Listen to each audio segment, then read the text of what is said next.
Al-Iman TV, sarana penyubur keimanan. Assalamualaikum warahmatullahi wabarakatuh. Innal hamdalillah nahmaduhu wa nasta'inuhu wa nastaghfiruh wa na'udzu billahi min syururi anfusina wa min sayyiati a'malina. May yahdihillahu fala mudhillalah wa may yudlil fala hadiyalah. Wa ashhadu an la ilaha illallah wahdahu la syarikalah wa ashhadu anna Muhammadan abduhu wa rasuluh. Sallallahu wa sallama ala nabiyyina Muhammad wa ala alihi wa sahbihi ajma'in wa man sara ala nahjihi ila yaumiddin, amma ba'd. Para pemirsa Al-Iman TV dan radio Suara Al-Iman, alhamdulillah, marilah kita bersyukur kepada Allah Subhanahu wa taala atas berbagai nikmat yang telah dikaruniakan kepada kita semuanya. Nikmat Islam dan iman, nikmat umur yang panjang, sehingga di tahun ini kita dapat bertemu lagi dengan bulan Ramadan. Bulan mulia, penuh dengan keberkahan, penuh dengan ampunan dari Allah Subhanahu wa taala. Maka barang siapa yang ingin membersihkan dirinya, menginginkan ampunan Allah, membersihkan dirinya dari dosa dan kesalahan, maka bersungguh-sungguhlah di dalam kesempatan yang sangat berharga ini. Semoga Allah Subhanahu wa taala menerima ibadah kita dan mengampuni dosa-dosa kita. Para pemirsa Al-Iman TV dan pendengar radio Suara Al-Iman, insyaallah kita melanjutkan pembahasan syarah kitab Dawa wa Dawa karya Al-Imam Ibnu Qayyim al-Jauziyah rahimahullahu taala rahmatan wasi'ah. Qala al-muallif rahimahullah, wa min uqubatiha, Al-Imam Ibnu Qayyim rahimahullah taala mengatakan, dan di antara hukuman karena maksiat-maksiat, annahu tujarri'u 'alal 'abdi ma lam yakun yatarajarra'u 'alaihi min asnafil makhluqat. Bahwasannya maksiat-maksiat itu akan membuat lancang, akan menjadikan beberapa jenis makhluk itu lancang, berani kepada pelakunya. Fatajtari'u alaihi syayatinu bil adha wal ighwa wal waswasah wat takhwif wat tahzin.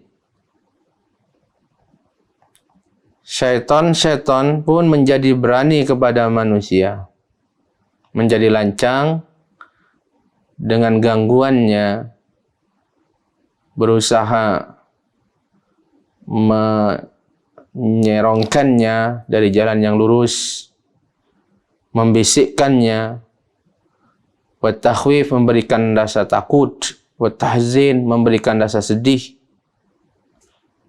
wa insaihi ma bihi maslahatuhu ma fi dzikrihi madarratuhu fi nisyanihi, dan dia membuat lupa, dan dia akan membuat pelaku dosa ini lupa tentang kemaslahatannya. Yang mengingatnya adalah maslahat dan mudarat bila melupakannya.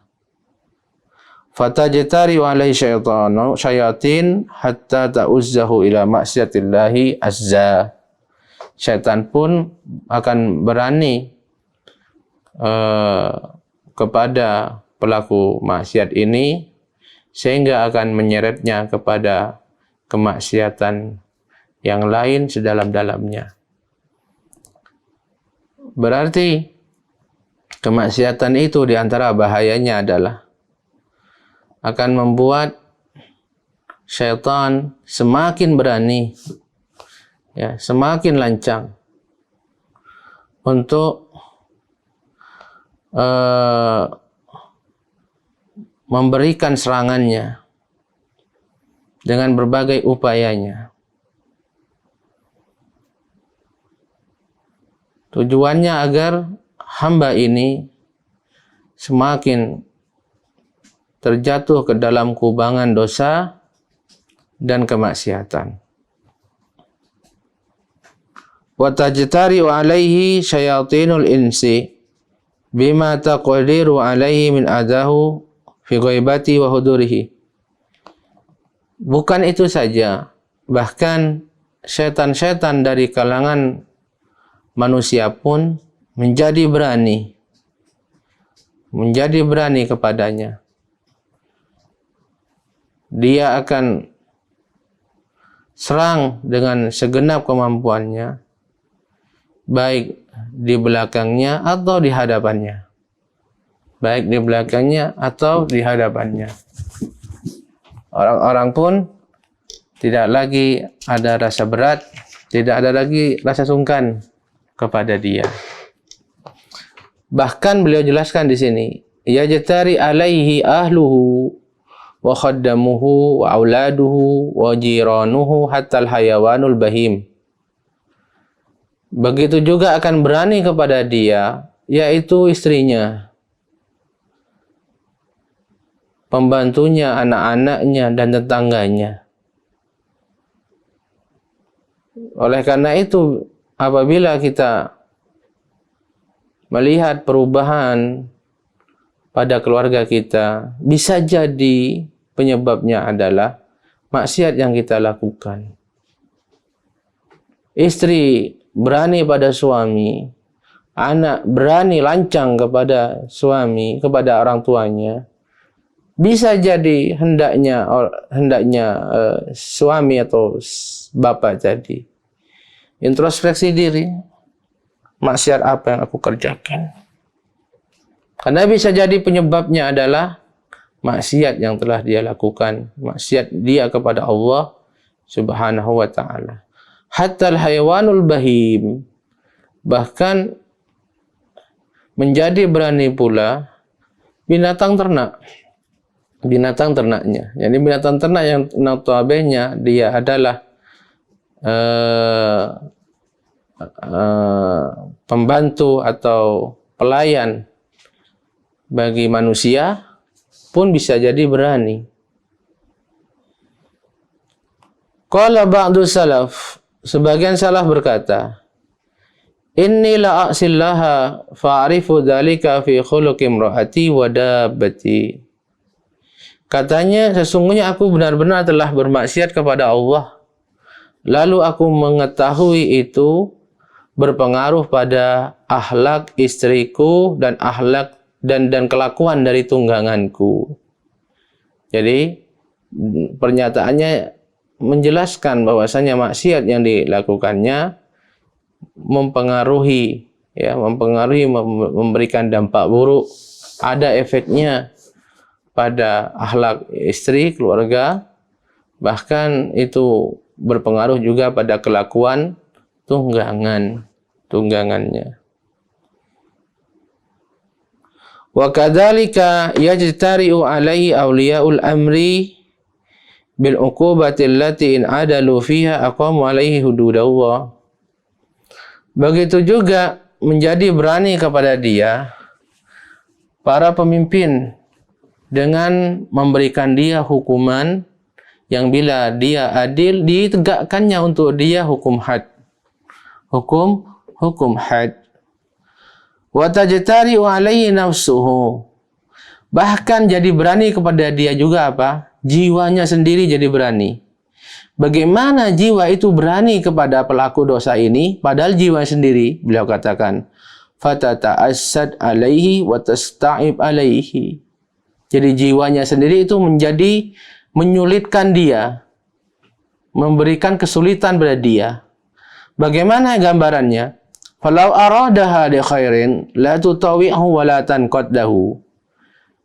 Seandainya dia menginginkan suatu kebaikan, ingin mengerjakan suatu kebaikan, maka jiwanya dia ini tidak mentaatinya dan tidak mau melaksanakannya.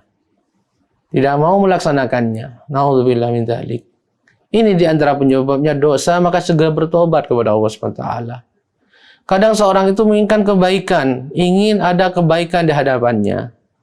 Dia ingin melakukannya, tapi berat untuk melakukannya. Sangat malas sekali. Seolah-olah tangan dan kakinya terbelenggu. Berat sekali. Maka saat itu juga hendaknya dia introspeksi diri. Ada dosa pada diriku. Maka segera berhenti, segera bertobat, minta ampun kepada Allah Subhanahu wa taala. Kata beliau, wa tasuquhu ila ma fi halakuhu. Bisa jadi juga jiwanya, bahkan jiwanya pun jangankan mentaati untuk mengikuti kebaikan. Jiwanya bahkan justru menariknya kepada maksiat yang lain yang dapat membinasakannya. Sya'a aba, mau tidak mau. Jadi maksiat itu berpengaruh, dampak buruknya sangat besar. Kemudian beliau menjelaskan alasannya. Kata beliau, wa dzalika li anna ta'ata hisnur rabbi tabaraka wa ta'ala. Hal ini karena ketaatan kepada Allah Subhanahu wa taala adalah seperti benteng kuat. Seperti benteng kuat dan kokoh yang dimiliki oleh Rabb Allah Subhanahu wa taala. Alladzi man dakhalahu kana minal aminin.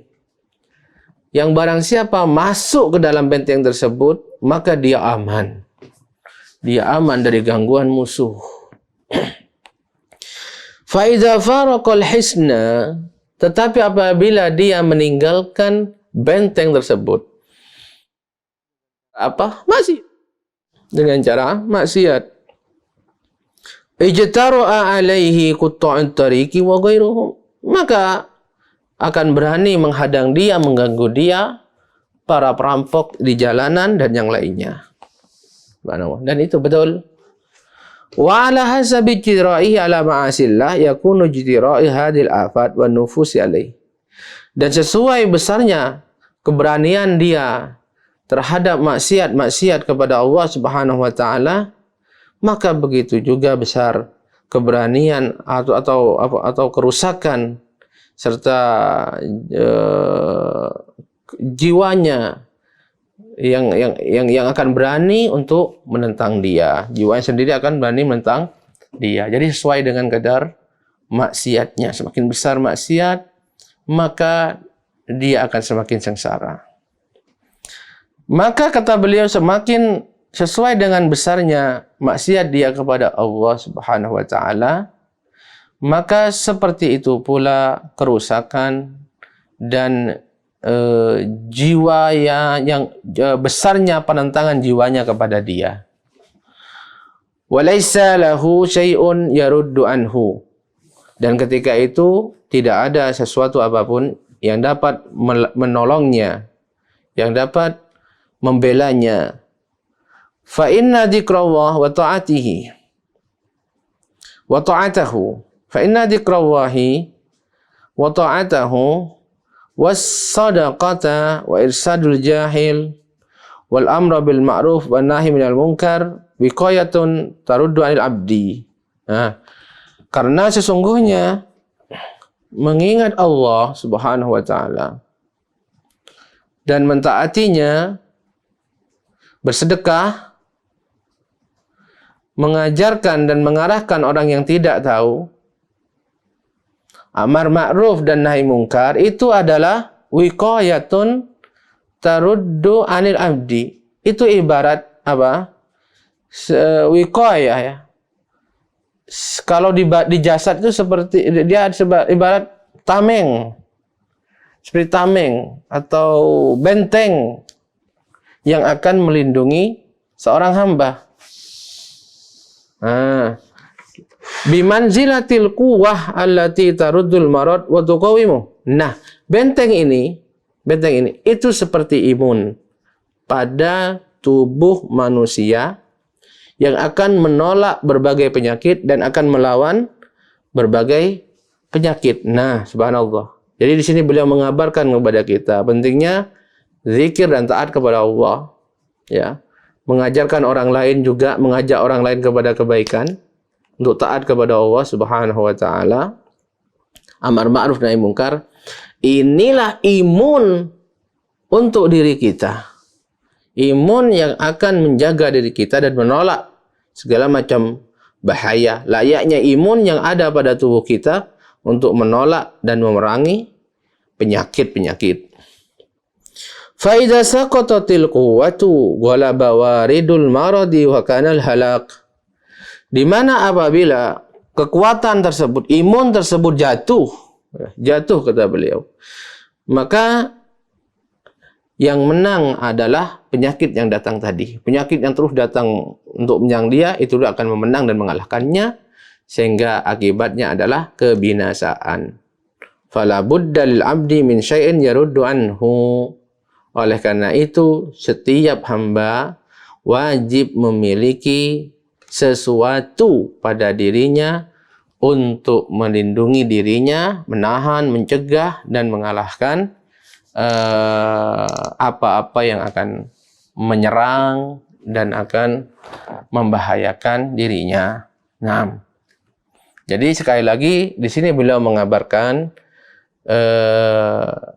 tentang pentingnya bahwasanya ketaatan kita kepada Allah Subhanahu wa taala itu adalah seperti benteng atau perisai yang melindungi diri kita dari gangguan syaitan, dari apa saja yang akan mengganggu kita dari makhluk-makhluk yang lainnya. Baik itu keluarga kita, baik itu hewan tunggangan, hewan ternak kita. Nah, di mana tameng ini benar-benar melindunginya, sehingga apabila tameng ini hilang, atau tameng ini jatuh, perisai tadi itu jatuh, dengan cara apa? Dengan cara maksiat. Lawan taat adalah maksiat. Maka ketika itu sudah tidak ada yang bisa melindunginya, sehingga musuhnya dengan mudah akan menyerangnya. Panah musuh akan mudah menyerang jantungnya. Begitu ya tombak musuh, pedang musuh, sudah sulit lagi untuk menghindari dan menyelamatkan diri dari serangan musuh tersebut. Sehingga setiap muslim dan muslimah itu membutuhkan tameng ini, yaitu ketaatan kepada Allah, dan hendaknya dan harus menjaganya setiap saat, setiap waktu, jangan sampai rusak, jangan sampai hilang dengan maksiat. Tayyib. Lalu beliau berkata, fa inna mujibas sayyiati wal hasanati tatadafa. Sesungguhnya pengaruh dari perbuatan-perbuatan jelek, dosa, dan pengaruh perbuatan-perbuatan baik, yaitu ketaatan, itu saling serang. Saling serang. Jadi kebaikan itu punya pengaruh dan maksiat juga punya pengaruh, punya dampak. Nah, ini akan saling serang. Wa yakunul hukmu lil ghalib kama taqaddam. Dan hukum dan kekuasaannya diberikan kepada yang menang. Seperti dijelaskan yang pada pertemuan awal-awal dulu. Bagaimana itu? Kullama qawiya janibul hasanati kana raddu aqwam kama taqaddam. Apabila bagian atau kelompok kebaikan-kebaikan, amal-amal soleh dan ketaatan itu yang menang, maka hukumnya diberikan kepada dia. Fa inna Allah yudafi'u 'anil ladina amanu. Sesungguhnya Allah Subhanahu wa taala itu melindungi orang-orang yang beriman. melindungi orang-orang yang beriman. Wal imanu qaulun wa amal, dan iman itu berupa perkataan dan perbuatan. Perkataan dan perbuatan. Fa bihasabi quwwatil iman yakunu daf'i. Sesuai dengan kuatnya keimanan, maka seperti itulah perlindungan untuknya. Wallahul musta'an. Wallahul musta'an. Ini pentingnya bagi kita menjaga diri dari kemaksiatan, dan ini menjelaskan betapa bahayanya kemaksiatan yang dapat menjatuhkan tameng atau perisai yang sejatinya pelindung bagi diri kita dari serangan-serangan musuh yang dapat membinasakan kita. Wallahu ta'ala alam. Nah, kemudian pembahasan berikutnya dari beliau, wa min uqubatiha annaha takhunul abda ahwaj ma yakun ya nafsi. Bahwasannya kemaksiatan itu ya akan mengkhianati seorang hamba ketika dia benar-benar butuh. Ketika dia itu benar-benar butuh. Fa inna kulla ahadin yahtaju ila ma'rifati ma yanfa'uhu wa ma yadurruhu fi ma'ashi wa ma'adihi. Perhatikan. Ini kaidah penting. Setiap orang dia butuh mengetahui apa yang bermanfaat bagi dia dan apa yang memudaratkan dia dalam kehidupan dunia ini dan dalam kehidupan akhirat. Ini penting sekali. Sangat penting sekali. Setiap muslim dan muslimah itu butuh menjadi kebutuhannya. Apa itu? Mengetahui apa yang bermanfaat untuk dia, menjadi kemaslahatan untuk dia di dunia terlebih di akhirat. Untuk apa? Untuk dilakukan, untuk dilaksanakan, untuk diikuti, sehingga dia mendapatkan kebaikan dan kebahagiaan di dunia dan di akhirat. Dan untuk mengetahui, dan dia juga butuh mengetahui apa yang memudaratkan dia untuk dunia dan di akhiratnya. Agar apa? Agar dia tidak terjatuh pada jalan ini. Untuk dia hindari, untuk dia jauhi. Untuk dia mengingatkan orang lain jangan sampai masuk di situ. Sangat butuh, dan ini adalah kebutuhan yang paling dibutuhkan oleh setiap insan. Apa? Butuh mengetahui, mengenal apa yang bermanfaat bagi dia dan apa yang dapat memudaratkan dia. Ini sudah sepakat semuanya. Sepakat semuanya. Jadi orang yang paling bodoh itu orang yang tidak tahu mana yang bermanfaat untuk dia dan mana yang mudarat bagi dia. Itu sebodoh-bodoh orang sudah. Gak ada yang lebih bodoh pada dia. Kenapa? Karena kebodohan ini dapat membinasakan dia. Orang yang tidak mengenal apa yang mudaratkan dia, bisa jadi dia menelannya, memakannya, kebinasaan bagi dia. Orang yang tidak mengenal apa yang bermanfaat bagi dia, bisa jadi dia akan membuangnya, menyingkirkannya, sehingga dia merugi dengan kerugian yang besar. Maka orang yang paling beruntung, orang yang mengenal apa yang bermanfaat, apa yang mudarat bagi dia, kemudian mengikuti yang bermanfaat, meninggalkan dan menjauhi apa yang mudarat. Nah, ini kaidah penting sekali untuk diketahui. Tayyib. Terus apa hubungannya dengan pembahasan kita? Kita lanjutkan. Beliau mengatakan, wa alamun nasa a'rafum bidzalika la tafsil. Orang yang paling mengetahui tentang hal tersebut adalah orang yang paling mengetahui itu dengan rinci. Semakin dia mengetahui secara rinci tentang manfaat dan mudarat ini, maka dialah orang yang paling berilmu dengannya. wa aqwahum wa aqyasuhum man qawiya ala nafsi wa iradatihi. Kemudian beliau mengatakan, dan orang yang paling kuat serta yang paling cerdas, yaitu orang yang kuat mampu melawan dirinya dan kehendaknya, fastamalaha fima yanfa'uhu wa kaffa amma yadurruhu. Kemudian dia gunakan, dia gunakan keinginan dan diri dan jiwanya tadi untuk yang bermanfaat dan mencegahnya dari apa yang memudaratkannya. Ini penting sekali. Ini penting sekali. Jadi seorang harus punya kekuatan.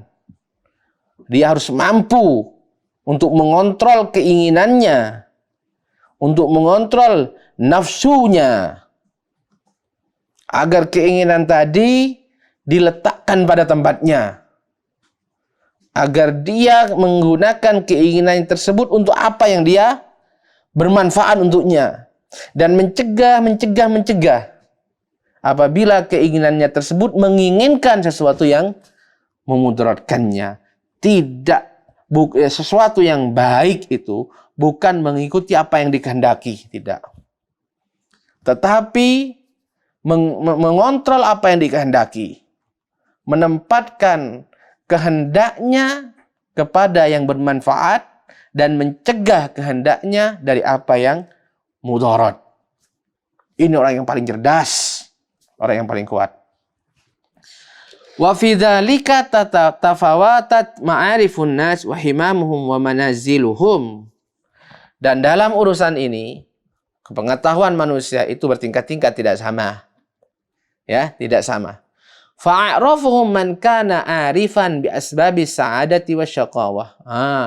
Orang yang paling mengetahui hal tersebut adalah orang yang paling mengetahui sebab-sebab kebahagiaannya dan sebab-sebab kesengsaraan. Sebab-sebab kebahagiaan dan sebab-sebab kesengsaraan. Wa arsyadahum man asara hadhihi ala hadhihi kama anna asfahum ala aksil amr. Wa arsyadahum man asara hadhihi ala hadhihi. Dan orang yang paling selamat adalah orang yang mendahulukan ini daripada yang itu. Artinya mendahulukan sebab-sebab kebahagiaan daripada sebab-sebab kesengsaraan. Ada orang, kadang-kadang ada orang tahu ini mudarat, ini akan mendatangkan kebahagiaan, yang B ini mendatangkan kesengsaraan, tetapi dia malah justru mengambil yang mengarahkan kepada kesengsaraan. Ada banyak. Makanya beliau katakan ini orang yang selamat adalah setelah dia mengetahui ini yang baik, ini yang buruk, ini yang mendatangkan kebahagiaan, ini mendatangkan kesengsaraan, kemudian dia dengan kuatnya, dengan gagahnya, dengan kemampuannya, mengambil langkah, memilih yang bermanfaat bagi dia, menjauhkan dirinya sejauh-jauhnya dari yang dapat memudaratkannya. Ini penting sekali. Seperti ini penting sekali mengatur seperti ini. Jadi pertama seorang itu harus berilmu, mengetahui dulu, mengenal mana yang bermanfaat, mana yang mendatangkan mudarat. Harus kenal. Ini butuh belajar, ini butuh ilmu. Nah, kemudian setelah dia mengilmuinya, tidak berhenti di situ. Karena tidak semua yang berilmu selamat. Tapi ilmu modal utama untuk selamat. Apa yang dibutuhkan keduanya? Kesungguhan. Kesungguhan. Jihad. Ijtihad. Al-jid. Ketungguhan. Kesungguhan untuk apa? Untuk mengikuti yang bermanfaat, menjauhi yang mudarat. Tanpa kesungguhan tidak mungkin. Tanpa kesungguhan tidak mungkin. Bahkan meskipun dia mengetahui ini mudarat, tapi tetap dia ikuti. Kenapa? Karena jiwanya ammaratun bisu. Karena jiwanya ammaratun bisu. Karena jiwanya terus mengajak kepada yang buruk. Maka disinilah diperlukan kesungguhan. Untuk apa? Untuk melawan. Mencegah dirinya tidak memperturutkan hawa nafsunya, tidak memperturutkan jiwa ammarah bisyu'nya. Baik. Wal ma'asi. Nah, sekarang setelah kita tahu itu semua, setelah kita tahu mukadimah tadi tentang pentingnya, butuhnya manusia mengenal yang baik dan yang buruk, dan bentuknya manusia itu kepada kesungguhan untuk mengikuti yang baik dan menjauhi yang buruk. Nah, hubungannya dengan maksiat seperti berikut. Wal ma'asi takhunul 'abda ahwaja ma kana ila nafsihi fi tahsili hadzal ilm. Sementara itu maksiat-maksiat akan mengkhianati seorang hamba ketika dia benar-benar butuh untuk mendapatkan ilmu ini. Yang pertama nih ya, mukadimah tentang ilmu. Dari awal maksiat sudah menghalangi hamba untuk mendapatkan ilmu, untuk mengetahui mana yang bermanfaat, mana yang mudarat. Dari awal sudah dikenal. Sudah menahannya. Sudah mengkhianati hambanya. Mengkhianati orangnya, maksiat itu. Kenapa disebut mengkhianati? Ya, karena orang itu seperti dijelaskan dari awal butuh kepada ilmu. Saat dia butuh, maksiat yang dia kerjakan, maksiat yang dianggap yang dia dahulukan daripada yang lain, dia ikuti, ternyata justru menghalangi dia untuk mendapatkan ilmu tersebut. Bagaimana itu? Beliau katakan, wa isaril haddil ashrafil ghalid daim alal haddil khasisil adnal munqati. Sebagaimana maksiat itu juga menghalangi dia, mengkhianati dia untuk mendahulukan bagian yang paling mulia, yang berharga, yang kekal dibanding mendahulukan bagian yang rendah, yang hina, dan yang terputus. Nah, yang terputus. Fatahjibuhud dunub an kamali hadzal ilm. Dosa-dosa tersebut mencegah dia, menghalangi dia untuk mengetahui ilmu yang sempurna ini. Wa anil istighal bima huwa aula bihi wa anfa'u lahu fid daraini. Dan juga mencegah dia, menutupi dia untuk menyibukkan diri dengan apa yang seharusnya dia dahulukan, ya, yang paling bermanfaat bagi dia untuk dunianya dan di akhiratnya. Subhanallah. Maksiat dijelaskan di sini menghalangi dua muqaddimah tadi. Menghalangi untuk mendapatkan ilmu. Yang kedua, menghalangi untuk mengamalkan ilmu tersebut. Untuk mendahulukan apa yang lebih bermanfaat untuk dia meraih kebahagiaan dunianya, terlebih untuk kebahagiaan akhiratnya. Baik. Fa idza waqa'a fi makruhin wahtaja ila takhallus minhu khanahu qalbuhu wa nafsu wa jawarihu. Itu yang pertama tadi. Yang kedua, apabila hamba ini jatuh ke dalam suatu musibah, sesuatu yang tidak diinginkannya, dan dia butuh untuk menyelamatkan diri dari itu. Apa yang terjadi? Gara-gara maksiat, maka hatinya, jiwanya, anggota badannya yang lainnya akan mengkhianati dia.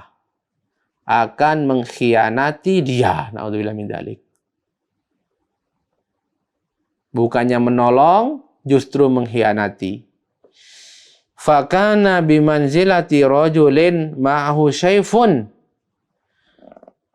Ini seperti orang, ya, dia membawa pedang. Seorang membawa pedang. Qad ghasyiyahu as-sada'u wa lazima kirabahu bihaitsu la yanjadib ma'a sahibi idza jadabahu.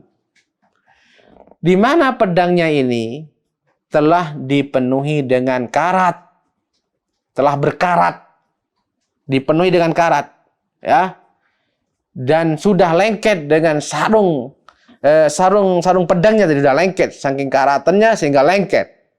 Di mana apabila orang yang ingin mencabutnya tidak bisa tercabut. Nah, fa'aradolahu aduwwun yuridu qatlahu. Lalu tiba-tiba ada orang yang ingin membunuh dia. Ingin bunuh dia. Maka apa yang akan dia lakukan? Untuk melindungi dirinya apa? Dia akan mengambil pedangnya. Lalu orang ini apa? Fawadha'a yadahu ala qa'imi sayfihi. Maka orang ini pun meletakkan tangannya pada gagang pedangnya. Wajtahada liyukhrijahu. Kemudian dia menarik-narik untuk mengeluarkannya. Enggak bisa-bisa. Falam yakhruj, dan tidak keluar. Maka apa terjadi? Fahadamuhul aduwwu wa dhafira bi. Maka musuhnya pun akan menebas dia dan akan mengalahkan dia. Nah, lihat bagaimana pedang ini ketika dibutuhkan justru mengkhianati pemiliknya. Pedang yang seharusnya membantu dan melindungi pemiliknya dalam keadaan sulit, dalam keadaan untuk menyelamatkan dirinya, justru membunuh dia, mengkhianati dia, tidak membantu dia. Nah, begitu juga hati, jiwa, dan anggota badan yang lain yang dipenuhi, diluimuti, dikarati oleh maksiat-maksiat dan dosa-dosa kepada Allah Subhanahu wa taala. Waliyadzubillah. Ini diantara bahaya dan dampak buruk daripada maksiat dan dosa kepada Allah Subhanahu wa taala. Demikian mungkin apa yang dapat disampaikan dalam kesempatan ini. Semoga yang sedikit ini bermanfaat bagi kita semuanya. Wallahu taala a'lam bishawab. Dukung channel kami dengan like, subscribe, dan aktifkan notifikasi agar kamu tidak ketinggalan video-video menarik lainnya.